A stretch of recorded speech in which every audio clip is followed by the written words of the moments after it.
Jangan terus selalu berpikir, wah jangan-jangan langsung 400 triliun. Ya enggak lah. Pasti Menteri Keuangan juga tukang hitung duit, iya kan? Nggak mungkin langsung spending 400 triliun.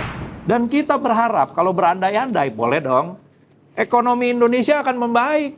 Karena presiden baru, sudah ada kepastian, 5 tahun presidennya udah terpilih. Kenapa enggak kita berandai-andai bahwa tiba-tiba income kita ada kenaikan, ada surplus di income kita. Apalagi program hilirisasi dari sumber daya mineral Indonesia.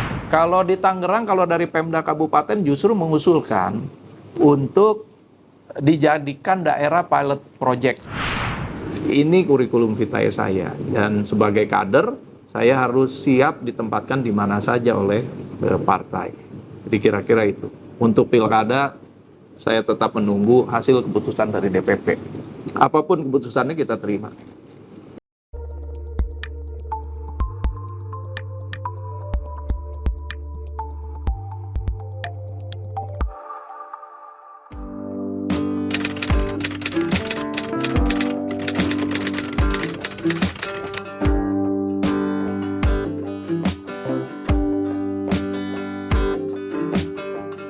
Nah, jadi kurang lebih 10 hari sebelum acara hari Kamis kemarin, itu sudah ada diskusi di Dinas Pendidikan Kabupaten Tangerang, kemudian asisten, satu kalau nggak salah waktu itu, Kepala Bapeda, Kepala Dinas Kesehatan, dan Kepala Perlindungan Anak Kabupaten Tangerang, termasuk ketahanan pangan. Jadi diskusi itu sebetulnya awalnya untuk bagaimana program gebrak tegas gerakan bersama atasi kemiskinan ekstrim, kekurangan gizi, dan juga penanganan stunting ataupun pencegahan stunting Kabupaten Tangerang. Nah, dalam diskusi gebrak tegas ini yang di launching, yang mereka berharap Pemda Kabupaten Tangerang launchingnya itu ada dari pusat, pemerintah pusat. Kemudian ada diskusi mengenai sekolah champion di Kabupaten Tangerang, yaitu SMP 2 Curug.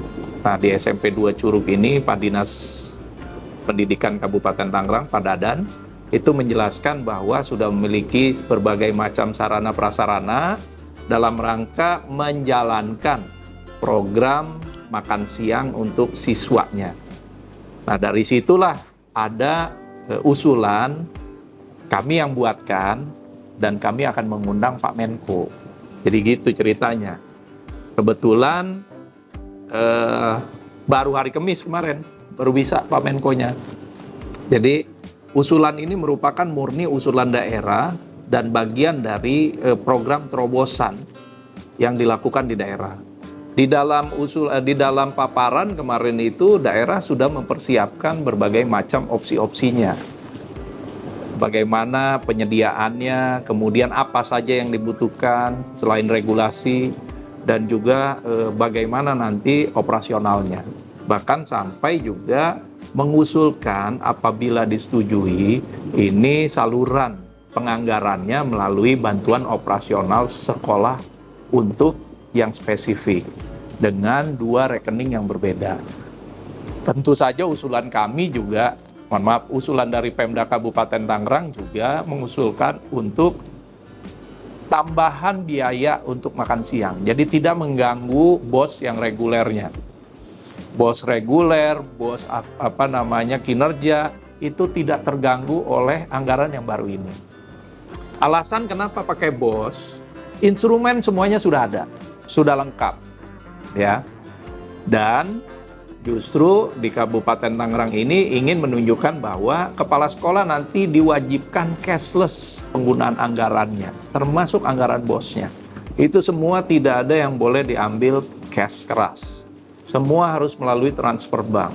Jadi setiap pemeriksaan reguler dari inspektorat, apalagi dari BPK, itu laporannya tersaji dari termasuk dari rekening bank anggaran yang ditransfer. Nah, ini ada efek dominonya yang sangat luar biasa sekali terhadap program yang ditawarkan di SMP 2 Tangerang ini ke Kemenko. Selain memberdayakan pedagang mikro, yaitu pedagang makanan di sekitar Tangerang, Juga ada literasi pendidikan mengenai pemahaman gizi bagi orang tua murid, bagi wali, terus kemudian bagi murid dan bagi masyarakat. Juga ada pemberdayaan petugas-petugas puskesmas kita, ahli-ahli gizi, untuk secara reguler juga mereka melakukan pemantauan dan evaluasi. Jadi selain ekonomi kerakyatan, literasi mengenai gizi, literasi mengenai perbankan, ini efek yang ditimbulkan dari program usulan ini. Jadi ini sebenarnya masih program usulan, Mbak.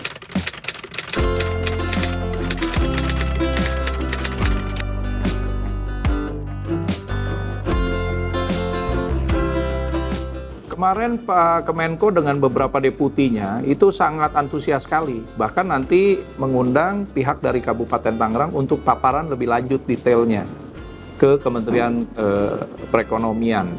Sampai kemudian nanti ada bahan yang untuk dikaji berikutnya. Karena usulan ini kan tentu saja bukan cuma dari Kabupaten Tangerang, pasti ada usulan-usulan yang lain.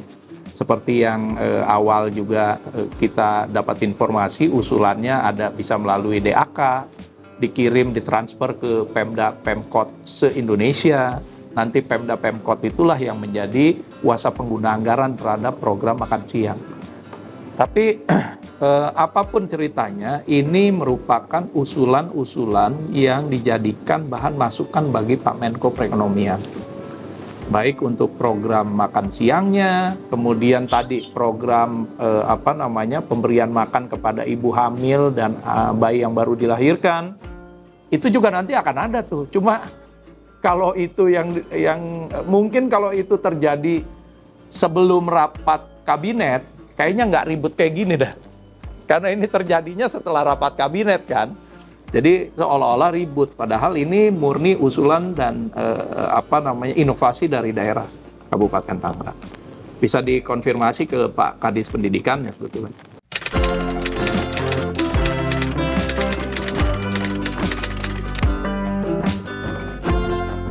Jadi sebetulnya yang sudah pernah berjalan justru di Pemprov DKI zaman Pak Anies.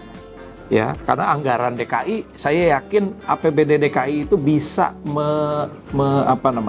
mengambil alih untuk makan siang siswa-siswa sekolah negeri di Jakarta, baik tingkat SD maupun SMP. Nah, ketika rame terhadap program janji politiknya Pak Prabowo, yaitu makan siang untuk anak-anak, di Kabupaten Tangerang juga kan terjadi diskusi, terutama dengan para perangkat dan juga orang tua dan wali murid, yang kemudian menjadi ide bagi Pak Kadis Pendidikan untuk mengutarakan gagasannya, kenapa enggak kita coba di Tangerang. Nah, inilah yang kemudian menjadi pembahasan dan direalisasikan hari Kamis lalu.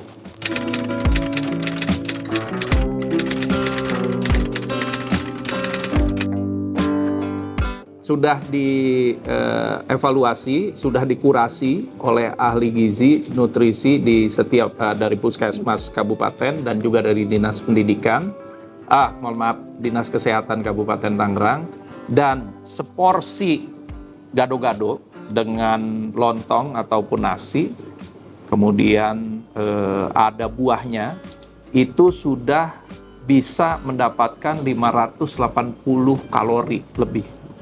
Ya, jadi 15.000 itu sudah makan menunya, utamanya, dan buah. Jadi gizi berimbangnya udah dapat semua. Kemudian siomay juga sama.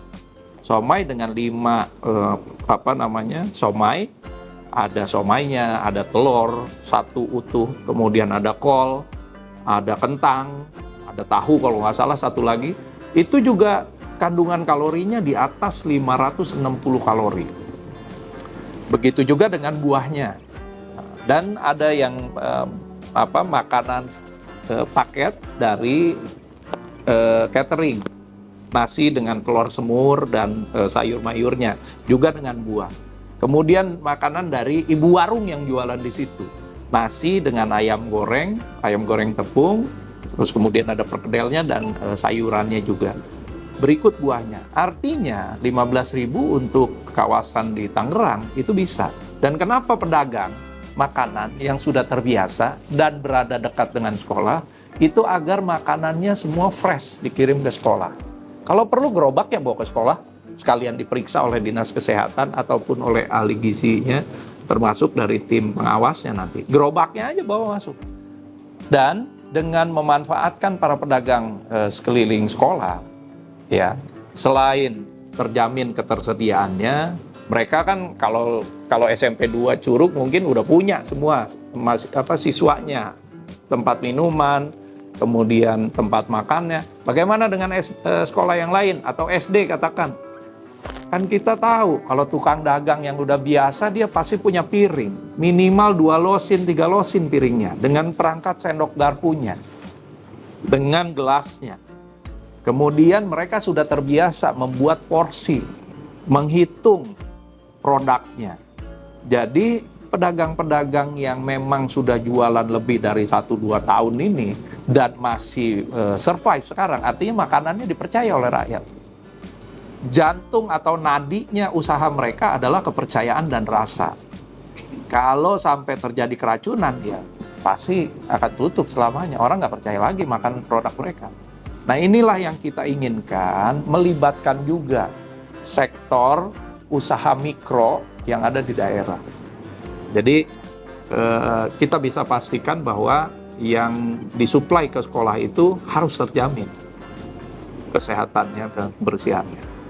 Ini yang lucu juga ada satu lagi, buahnya disesuaikan, makanan dan buahnya disesuaikan dengan kearifan lokal. Kita tidak bisa maksain anak-anak di Papua pegunungan makan nasi. Kalau di sana ada jagung, pakai jagung. Di sana ada sagu, pakai sagu. Ada papeda, pakai papeda. Tinggal kandungan proteinnya. Kalau susah ikan, ya berarti ada protein yang lain di sana yang terbiasa dikonsumsi oleh masyarakat Papua. Bagaimana dengan yang di Palembang? Sama. Kalau dia mau berikan anak-anaknya tekwan, mie celor, nggak ada masalah. Yang penting dikurasi terlebih dahulu oleh ahli gizi. Itu yang paling penting. Dan cara masaknya. Ini juga kan bagian dari pendidikan kita pada masyarakat sebetulnya.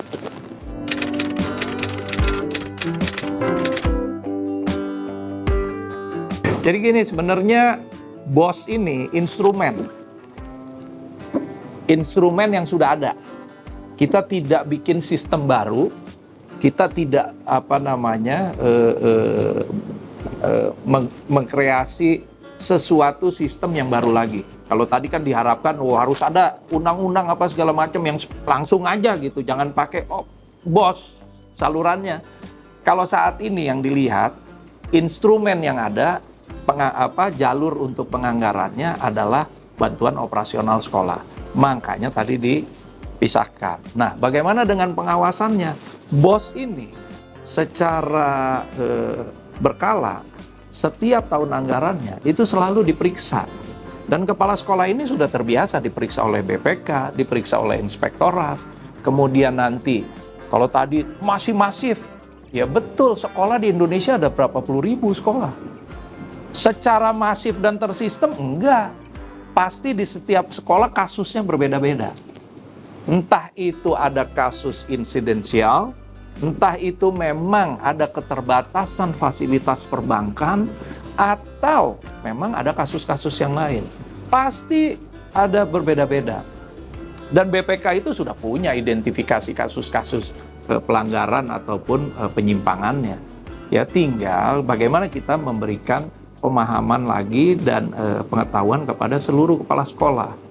Tadi salah satu opsi jalannya adalah cashless, penggunaan rekening bank. Jadi setiap selesai itu dihitung porsinya berapa, langsung bayar pakai transfer bank.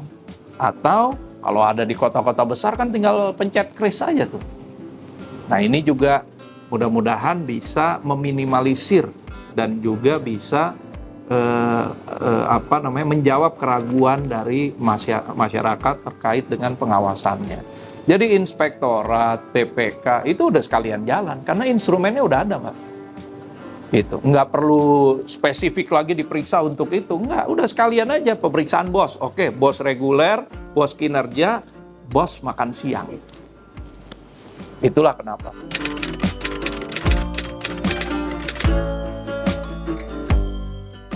Karena tadi, dari apa yang saya diskusikan dengan Pak Kadisdik, banyak juga masyarakat yang bertanya, kapan program ini bisa digulirkan? Kenapa tidak Kabupaten Tangerang membuat masukan usulan terlebih dahulu? Untuk pemerintahan yang akan datang, mereka punya waktu yang yang sudah tersedia karena udah ada hasil summary-nya nih. Ini kan tergantung nanti Menteri Keuangannya gimana, Menteri Pendidikannya gimana, mau terima atau tidak. Saya yakin pada saat transisi dari pemerintahan Kabinet Pak Jokowi ke pemerintahan Kabinet Pak Prabowo, itu semua identifikasi permasalahan sudah ada dan sudah pasti akan diserahkan. Tinggal mereka mau jalankan atau tidak. Nah, kalau mau jalankan, begini loh. Skemanya 2025 apakah bisa jalan? Bisa, mungkin pakai APBN perubahan tadi. Yang baru jalannya nanti di 2025, mungkin bulan Oktober, November, Desember, seperti apa yang terjadi di Kabupaten Tangerang dengan APBD perubahannya. Tapi ini kan bisa langsung menjawab janji politik. Dan masyarakat bisa langsung mendapatkan kepastian, oh kalau 2025 udah dicoba dengan APBN perubahan, berarti APBN murni 2026 ini udah bisa jalan di sekolah kita.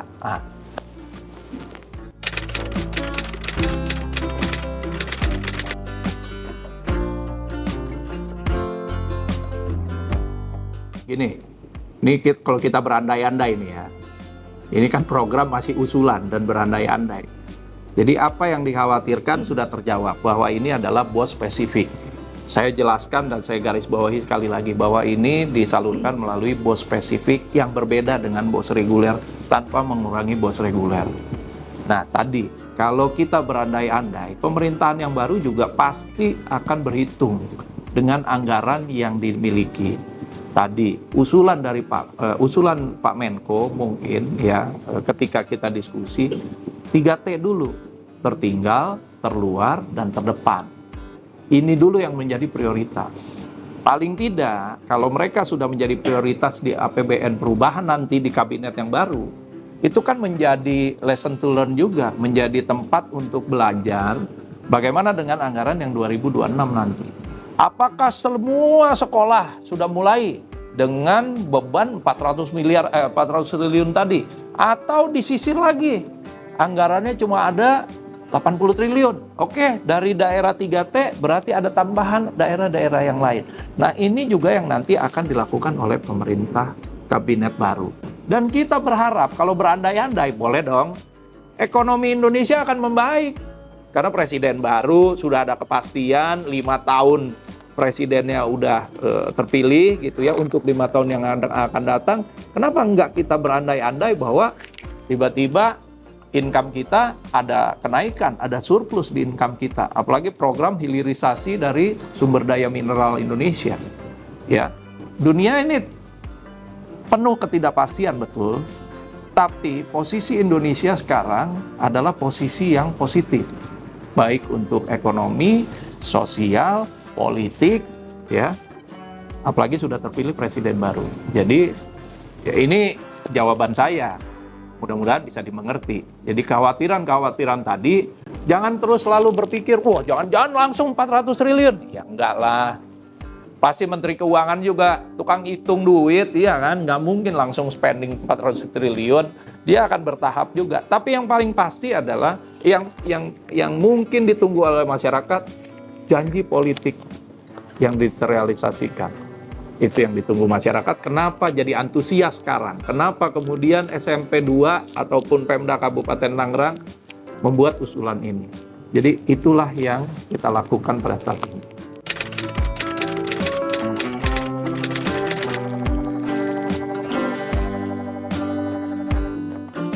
Officially saya sebagai tenaga ahli.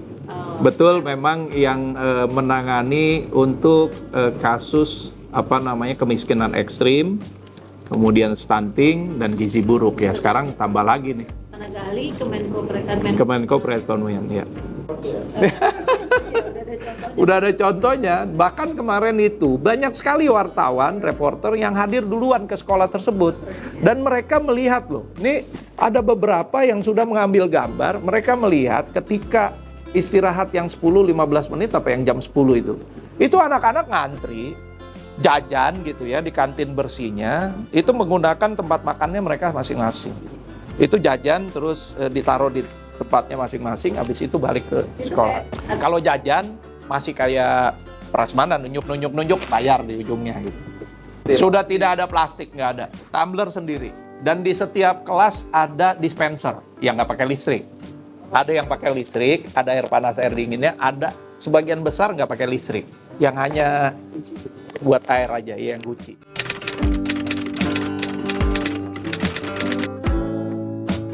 Nah, kalau di tempat lain kan ini kita nunggu usulan dari daerah. Kalau mereka mau mengusulkan sistem yang lain, mangga silakan. Kalau di Tangerang, kalau dari Pemda Kabupaten justru mengusulkan untuk dijadikan daerah pilot project. Ketika mendapatkan kepastian, ada keputusan Kabupaten Tangerang menjadi daerah pilot project untuk pelaksanaan makan siang. Nah, surat keputusan inilah yang akan dibawa di pembahasan APBD perubahan untuk kemudian mempersiapkan anggaran APBD Kabupaten Tangerang untuk 6 sekolah tadi.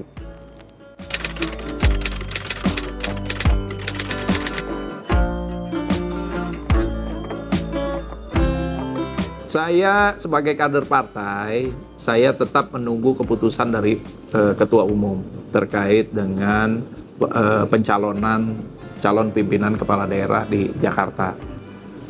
Sebagai pribadi, kurikulum vitae saya juga mungkin sudah salah satu yang komplit. Anggota DPR RI pernah, pimpinan daerah walaupun di tingkat 2 pernah, tapi kan tingkat 2-nya juga dekat sama DKI, yang cuma 2 kali bayar tol nyampe, ya kan? Bukan yang perlu tiket kereta, kapal laut, apalagi pesawat terbang. Lah kalau belanja masalahnya hampir sama apa yang ada di kabupaten dengan yang ada di Jakarta. Ini kurikulum vitae saya, dan sebagai kader saya harus siap ditempatkan di mana saja oleh partai. Jadi kira-kira itu. Untuk pilkada saya tetap menunggu hasil keputusan dari DPP. Apapun keputusannya kita terima. Sementara ini memang rekomendasi ada 2. Saya dan Kang Emil, ya. Itu aja. Dan Golkar udah punya plan A, plan B berarti kalau udah begitu. Buat saya nggak ada persaingan. Tapi Golkar itu selalu mempersiapkan opsi-opsi untuk sesuatu yang besar.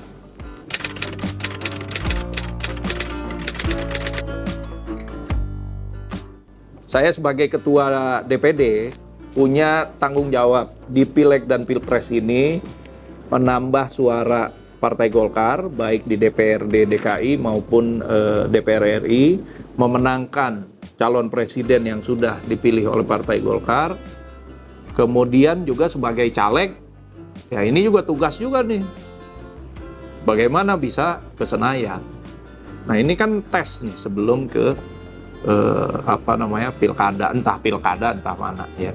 Tapi dan bukan kebetulan, dan dalam perjalanan ditambah lagi tanggung jawab saya sebagai ketua tim kampanye daerah Prabowo Gibran di Jakarta, yang notabene daerahnya lumbung suaranya Pak Anies Baswedan.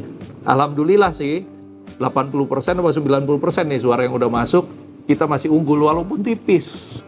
Dan itu merupakan ujian saya tuh di Pileg dan Pilpres 2024 ini.